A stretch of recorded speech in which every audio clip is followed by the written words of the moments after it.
Уважаемые телезрители, мы сейчас находимся в центре художественных народных промыслов Остертынского Бурятского округа.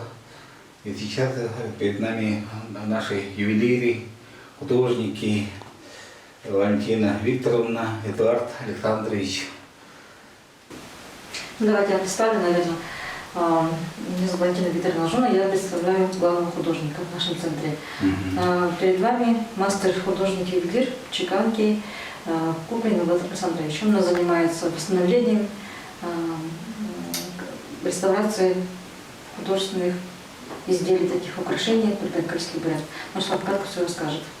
У меня должность художник-конструктор. Я в том году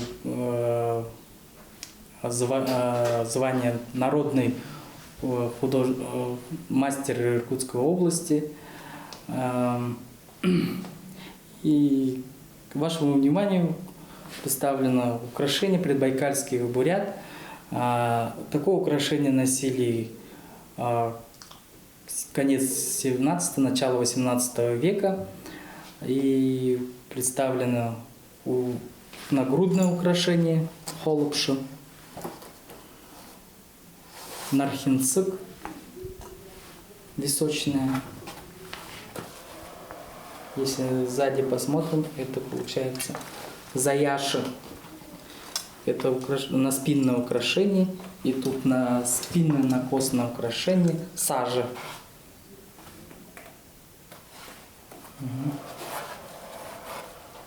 Вот такие украшения носили невесты, одевали.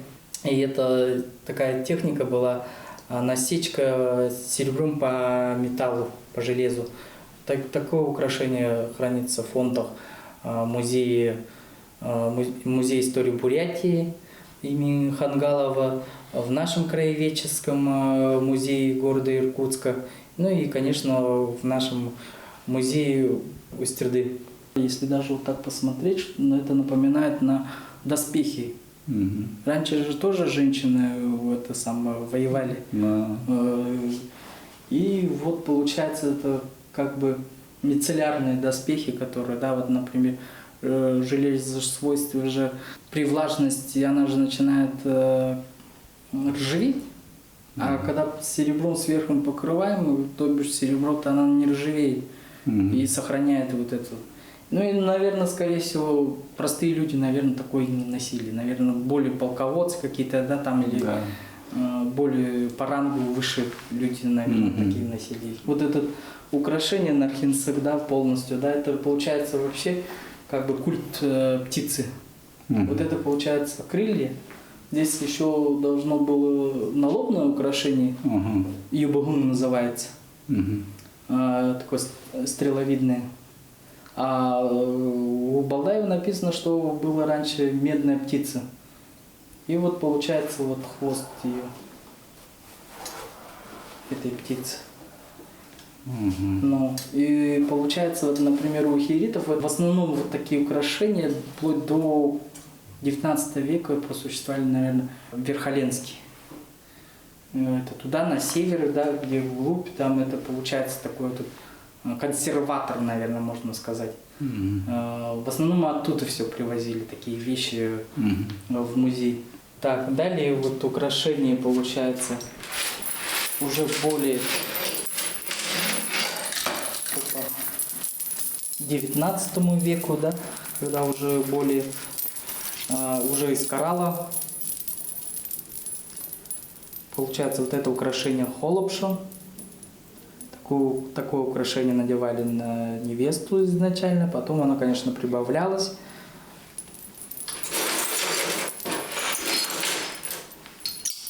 Вот. Ну, в зависимости от статуса человека, как он был, богатый или бедный. Если это был богатый, это значит 9 снизили, 11 снизили, короче. Вот. И вот получается... Если человек богаче, это по родовой линии, это да, выше, тем больше на женщине по украшению. И вот получается украшение морхиха. получается височное украшение. И вот получается подвески такие, нархинцик.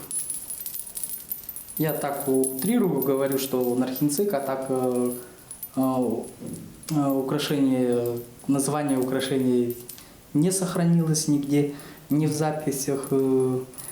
И, Утрачено, да? да. Такое украшение носили в Ихирит-Булагатском районе, Баяндайском, Ольхонском, Качевском, где вот больше проживание ихиритов. Далее украшение уже получается вот такое. Это уже совершенно другой регион. Тоже кораллы. Да, тоже кораллы, но уже монеты в оправе.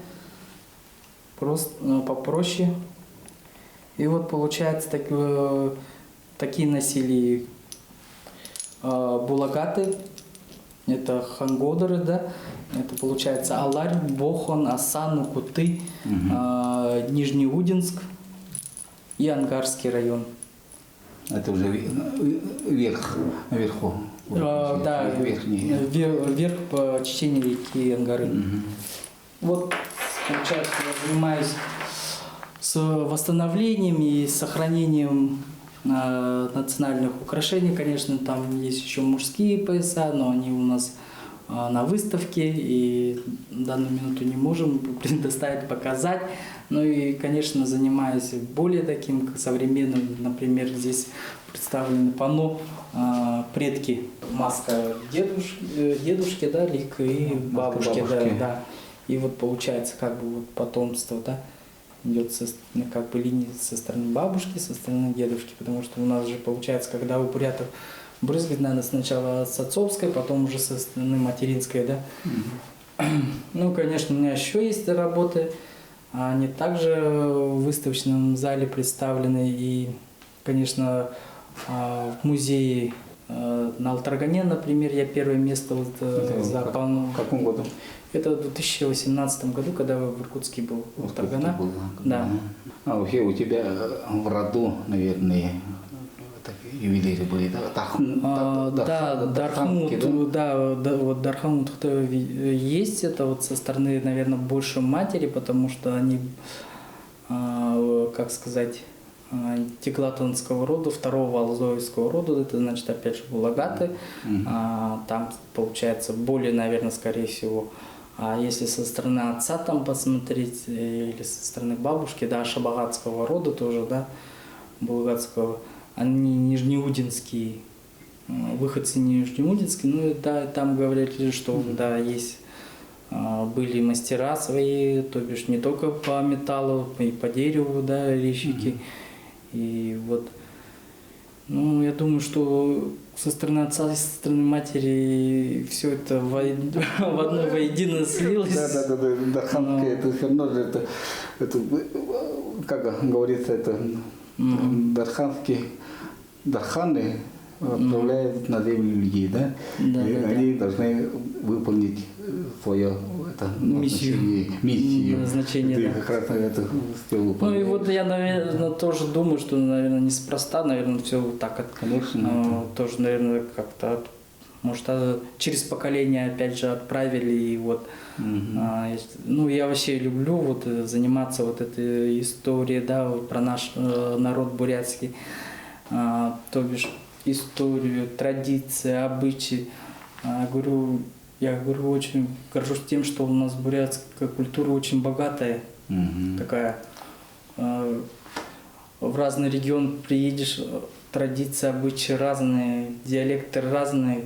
Эдуард Александрович, ну, я хочу пожелать тебе еще больших успехов в этом деле. Бурят артенгай выюма. Бурят ехал шилай, бурят энга хопсахана, припайкалим, бурят хопсахима, хугахендар. Зымтык имын хух сашны же, хан немуну дыхыжы, сашдай гадлы. Урхштай выштай гата, он саша он ондо не золотышы, буемы дулжы. Бурят артенга ныр тулужы, дейшнургыжы, япхашне. Да, яле. А сейчас мы также в Центре народных художественных промыслов Устертынского Бурятского округа, уже другой мастерской, маленькой мастерской художника-керамиста Жиновой Валентины Викторовны. Ну, расскажите, пожалуйста, о своей работе, какие, так я вижу, очень интересные работы, маски, бурятские маски.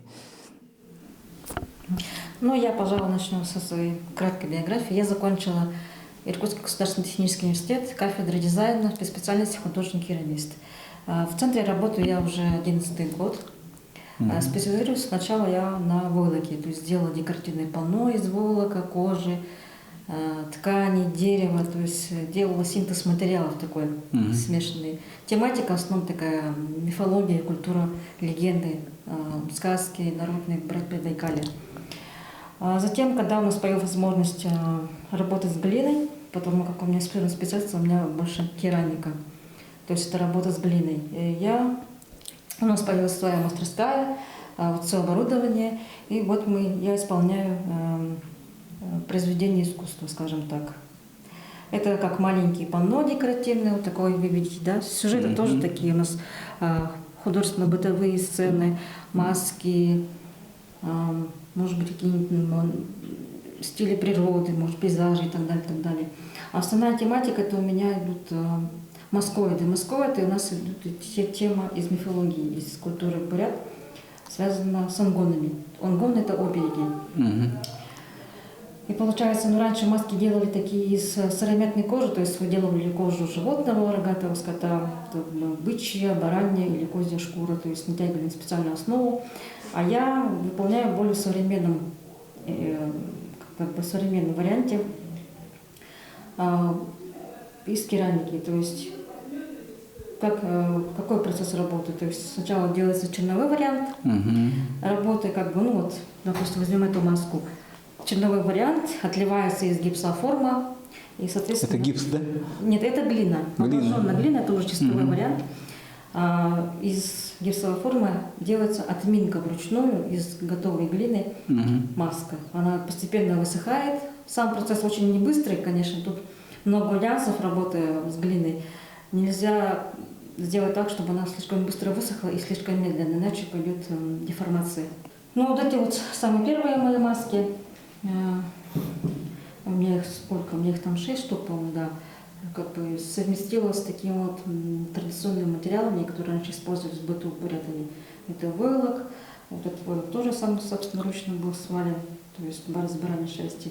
И иловый пруд. Иловый пруд тоже имел большое значение в культуре бурят. То есть он повсеместно использовался в быту, то бишь в хозяйстве. Взбивали палочками шерсть, когда катали войлок, измеряли температуру воздуха и так далее, и так далее. Также смешивали курму, делали подстилки и многое другое.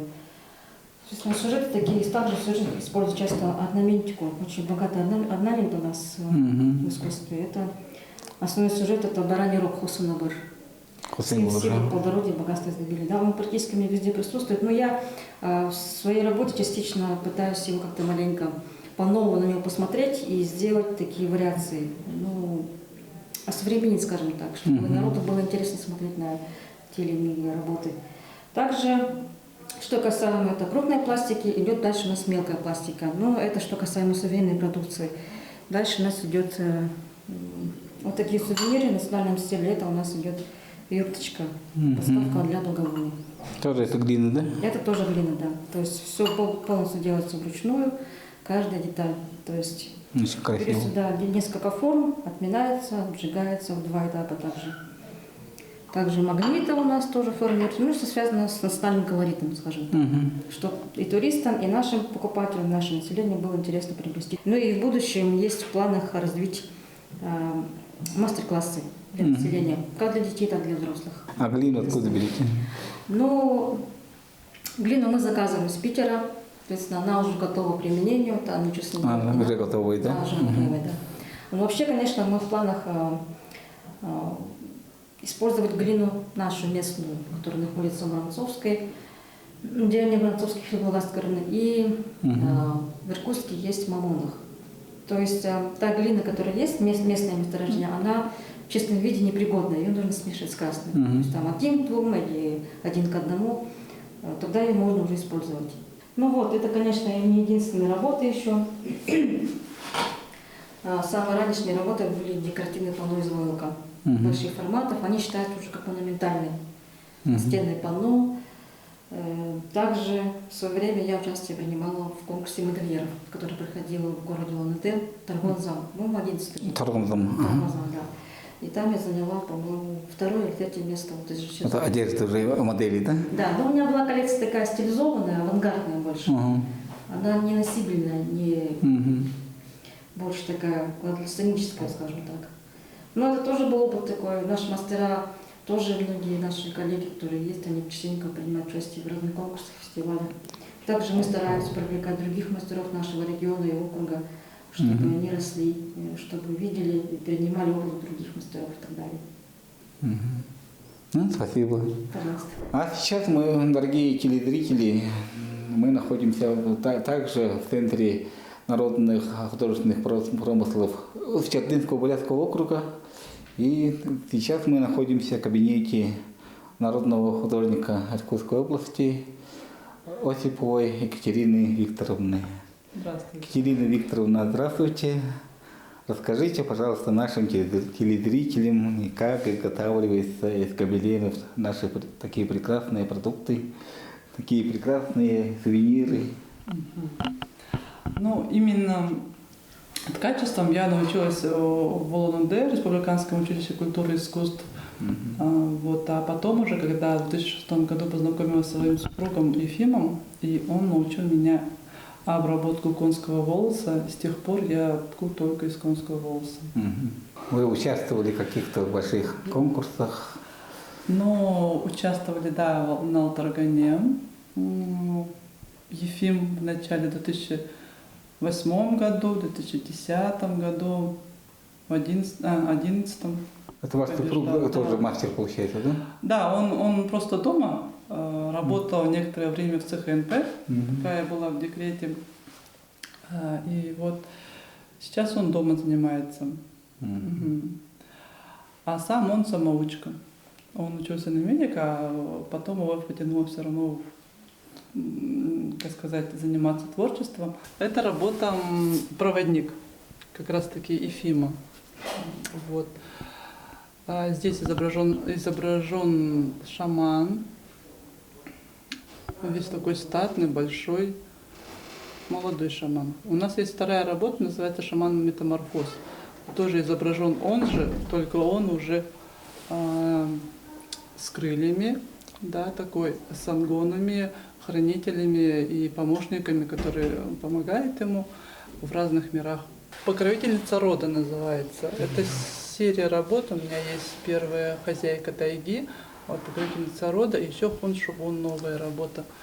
Они у меня исполнены в более стилизованном виде, плавными такими, как сказать, линиями. И все они изображены здесь женщины, но безликие. Почему, не знаю, мне так больше нравится. Материалы для гобелена? Ну, мы их покупаем или кто-то приносит неравнодушные. Ну, то есть те, кто знает. Да, к забою я там, например, в Вайбере отправляю. Кто соглашается, кто помнит. Ну, легче людям выкинуть. А тут это получается, это специальные какие-то цвета, специальные, это же не красится. Да, это, все натуральные. Все натуральные же получается. Да. Ну. Натуральные оттенки. Здесь выходит, для того, чтобы получить определенный цвет, мы смешиваем, да, вот здесь, например, больше белого цвета с черным, да, даже черно-коричневый. Вот. Как краски. Чем больше темного будет темнее, больше светлого будет светлее. То есть мне тем и нравится конский волос, что, не знаю, это близко, более такие натуральные цвета, спокойные, не кричат. И так прямо хорошо ложатся. Можно делать, например, вот если ты сделал пряжу, да, светлую, немножко темнее, и тем самым можно переходы делать. Ну, то есть, как бы, если ты пряжу, когда покупаешь, да, не всегда можешь найти оттенки. Ну, конечно. Да, вот, например, перехода от розового, например, до сиреневого, да, там, вот, а вот здесь ты уже сам делаешь и плетешь. Вот мы берем вот конский волос и вот так это пушим,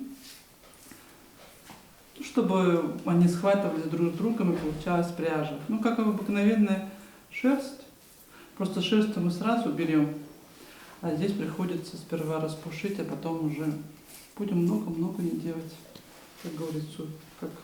Так, потом вот это все скрутили в рулончик и берем веретено. Веретено у меня вот большое специально, чтобы удобнее было не наклоняться. И все. Надо еще смочить руку, обычно я плюю. Это как пряжа делается, да? Да, это то же самое. Вот она скручивается, тем самым у нас получается пряжа. И тем, вот, когда растягиваешь, то есть определяешь уже толщину. Взяла, порвалась. Ну, Екатерина Викторовна, было очень интересно. Это все равно, это испокон веков все равно наше бурятское ремесло, которое наши бабушки, дедушки все равно какие-то времена делали. Но пока иногда добывалось, конечно, какое-то время, но хорошо, что вы все это начинаете снова, напоминаете все это, начинаете снова делать это, и наверняка это все будет никогда не исчезнет, этот вид искусства или как это вид ремесла. И я хочу вам тоже пожелать больших творческих удач. Спасибо. Спасибо. Очень приятно было с вами познакомиться. Сейчас мы находимся в выставочном зале Центра художественных народных промыслов Усть-Ордынского Бурятского округа. И я хочу, сейчас нам расскажет о экспонатах выставочного зала Панаева Виктория Андреевна. Добрый день, я рада приветствовать вас в нашем выставочном зале Усть-Ордынского национального центра художественных народных промыслов. И сейчас вот мы находимся на выставке Хирит-Балагатского района, и здесь вот, значит, представлены 23 мастера-художника, и самодеятельные, и профессиональные художники, и, значит, более 100 работ представлены. Но это вот в основном живопись, графика, декоративно-прикладное искусство. И очень интересная работа у нас здесь представлена. Андреева Светлана, она окончила здесь нашу школу искусства Усть-Ордынскую и сейчас живет в городе Москва и занимается преподавательской деятельностью, выставочной деятельностью. И здесь у нее очень такие интересные работы, живописные, связанные с временами года, в очень таких тонких колористической, значит, гамме цветовой, и работа, вот, посвященная ее бабушке, очень такие портретные и как бы да, достоверные, да, как бы данные. Здесь представлены работы Хадеева Бориса Алексеевича, члена Союза архитекторов России. Это вот долгое время он преподавал в техническом университете города Иркутска. Сам он уроженец Усть-Ордынского Бурятского округа. И здесь вот представлено диптих его «Сватовство». Очень интересная такая интерпретация свадебного обряда. «Сватовство» называется. И вот там он себя изобразил и изобразил все это окружение вот такой, очень такой своеобразной техники. И представлена работа в живописи Екатерины Салхановой, член Союза художников России. Она, значит, кандидат искусствоведения и окончила Санкт-Петербургскую академию Штиглица и монументальное отделение. И здесь вот она представлена работой Буханайон. Также здесь в экспозиции представлены национальные костюмы Марии Маглаевой и Аюны Романовой. Это традиционные костюмы, стилизованные костюмы Марии Ласкиной, стилизованный русский костюм Екатерины Толстиковой. И вот как бы связанные с свадебным обрядом также представлены сундуки Николаева Станислава Федоровича. Ну вот все, что как бы связано с нашей экспозицией. И есть еще работы Жирбакова Алексея Николаевича, это живописный и пейзажный жанр, он использует в своих работах. Ну и здесь вот представлена у нас еще Анжелика Борисовна Алсаткина, это член Союза художников России, народный мастер Иркутской области и заслуженный деятель культуры Свердловского Брянского округа. Здесь она представила такую объемную структурную композицию, связанную с нашими вот предшествующими поколениями. И вот эти вот моменты, которые она, опираясь на мифологическое мировоззрение, мифы, легенды, предания, здесь вот представлены огромное количество масок, сделаны они из натуральной кожи, натурального дерева. И это, как можно сказать, что это космизм, наверное, да, байкальского язычества, когда здесь представлено трехуровневое отношение нашей Земли. Да? Это верхний мир, мир богов, средний мир – это мы люди, и нижний мир как бы связанный с низшей демонологией.